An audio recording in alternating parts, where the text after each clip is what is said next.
For the Martian invasion, this is what you need right here on the right. It's called the Martian Probe. You see the lights green? Well, if you don't want the Martian invasion to happen, kill it before it gets close to you. Otherwise, it'll turn red. Once it turns red, it means it's detected you. And that's precisely what summons the Martian invasion. As you can see on the bottom left of the screen, it informs me of that. And then in the background, a nice little touch, you see all these flying saucers going around. The Martians actually beat me to it. I was, with that granite there, planning on building a little hut in the sky to wait on them. You see, the Martian probe more frequently spawns in the space layer. It doesn't spawn in the center of the screen, typically. And so if you are hunting the Martian probe, I would bring a candle to increase the spawn rate and build some kind of platform to wait up in the space layer on the edge of the map. These are the Martians here. Even with endgame armor, I'm wearing solar armor, or solar flare armor actually. I've got it disguised with the vortex armor, but I've got high defense armor on right now. And even so, these things pack quite a punch. They come in a variety of shapes and sizes. They fire different types of attacks at you. One of the more annoying things they can do is to confuse you, which disrupts your movement. I've sped up the video about 2.5 times normal just to kind of get through this early phase. It's a lot like other invasions in that there's a progress bar on the bottom right side of your screen. And all's well and fine up to a certain point, but this thing can get quite touch and go once you kill enough of these Martians, because they spawn past a certain point what's called I believe a Martian Saucer, which is essentially the boss unit for this invasion. Here I am just killing these things off. The Scourge of the Corruptor, which you get from the corruption chest in the hard mode dungeon, is excellent for killing these things. I'm cheating a little bit in that I'm using the UFO mount you get from this invasion to just make things a little easier on me. If you do have a Stardust Dragon, that's probably your best bet as a minion. It's great, it can go through solid bricks, and it really packs a punch. But here I am, there's not really much to say. These things drop, apart from coins, they drop Martian plating, which can be used for your base design. It's certainly quite a departure from your usual stones and things like that. Here we go. This is the big guy. Even with the solar flare armor on, I've got to be quite careful. And this is where some kind of defense that you've set up ahead of time can really pay off. This thing has 4 subunits you've got to kill off before you can attack its core. It fires, I believe, 3 different attacks. It's got its Independence Day style beam that it fires from its base. It fires rockets out of its sides. And then from time to time it'll fire a rapid fire laser gun at you right there. Very powerful, does a ton of damage, so you're going to have to be really careful.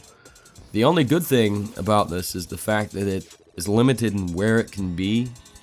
And so ceilings can get in the way of its movement and protect you long enough for you to take it down. The Stardust Dragon is a great way to get rid of it while you hide behind the safety of the ceiling.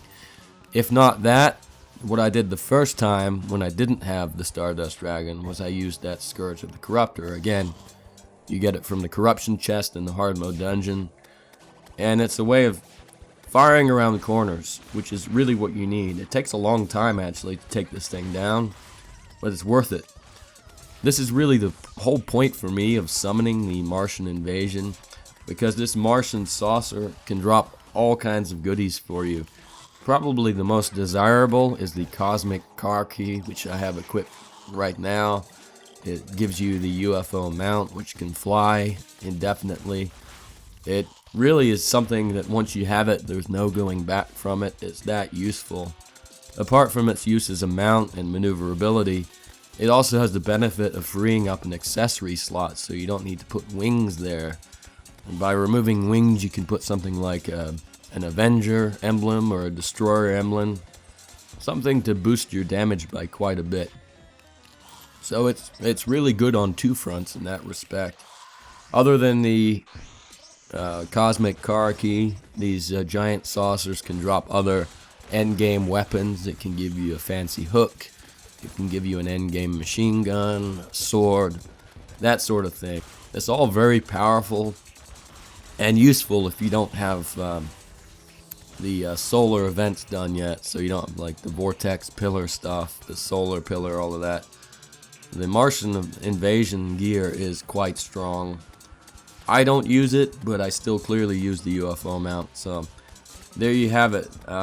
Compared to the Saucer, pretty much all the rest of the invaders are pretty easy.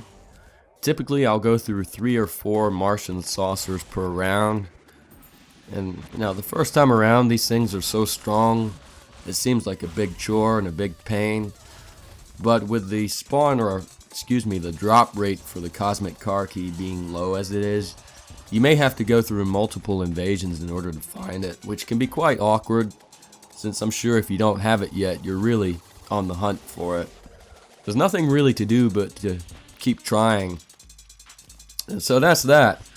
What I'm using for my defense here is an old setup I had from much earlier in the game. I think I'd used it to defend myself against the Goblin invasion.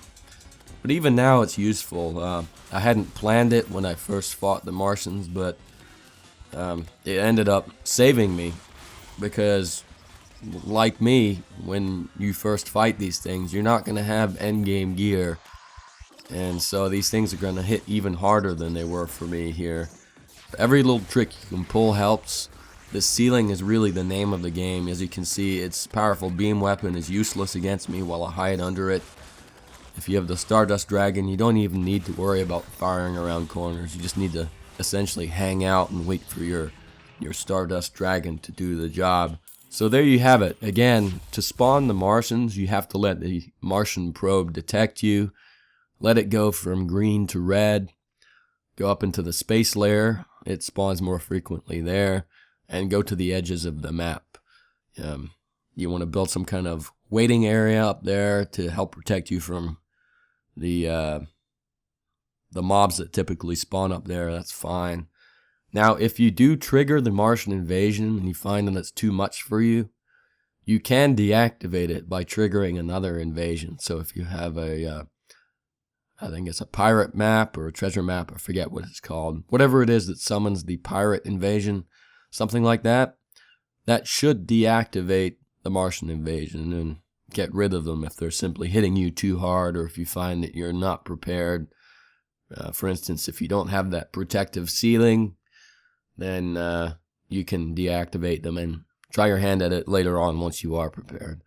I hope this video helped you guys. This is a fairly rare invasion. I know it can be kind of a pain in the butt to find it. In my case, I got really lucky. I hadn't even finished building the waiting platform when that little probe showed up. Like the video if you found it helpful, and by all means subscribe if you'd like to see more videos. Thanks for watching.